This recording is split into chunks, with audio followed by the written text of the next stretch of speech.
হয়েছে জানো তো। আমার মতে লোকাল মানসিকতা নিয়ে খেলতে হবে তাই। হ্যাঁ, আর প্রথম এসছে, প্রথমের আরেকটা গুড সাইন কী বলতো, মিরাকেল দারুণ খেলে দিল, এই একটা চান্স আছে।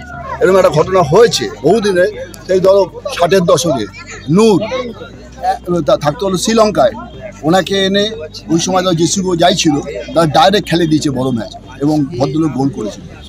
এবং নূরের সঙ্গে সৌভাগ্য আমার পরিচিত করেছে পিকে ব্যানার্জি। আমরা শ্রীলঙ্কায় গেছিলাম, তখন নূর এসেছিলেন, কথা বললো, আমাদের হ্যান্ডশেক করলো। এই একটা বিরাট অ্যাচিভমেন্ট আমাদের।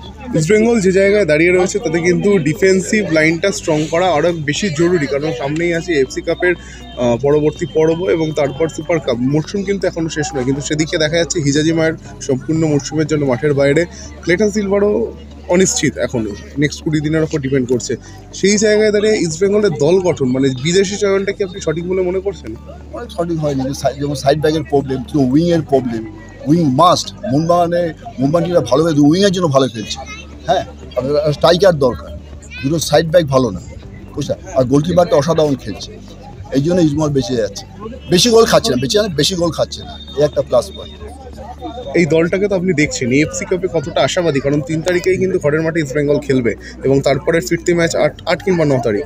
তো সেই জায়গা থেকে কেন ওরা সব কোয়ালিফাই করে আসছে, তো খুব টাফ। ইস্ট বেঙ্গল কোয়ালিফাই করেই গিয়েছে, কোয়ালিফাই করে গেছে, কারণ অন্য ক্লাবগুলি দেখতে হবে, যেহেতু আইএসএল এর এখন সুযোগ নেই, লড়াই তো করতে হবে। একটা কি বলতো, ওটা তখন ইরান, ইরাক, কুয়েত থেকে চলে আসে।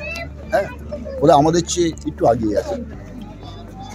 সুতরাং মানে এখন কি উচিত, আইএসএলটাকে ছেড়ে দিয়ে এফসি ম্যাচ নিয়ে চিন্তা ভাবনা করুক, নতুন বিদেশি তাদেরকে সেভাবে তৈরি করুক। কি বলতো, গোল যদি বেশি হয়ে যায় লজ্জার ব্যাপার। এরকম পজিশনে রয়েছে, যদি গোল বেশি খেয়ে যায় তাহলে মুশকিল, লজ্জার ব্যাপার।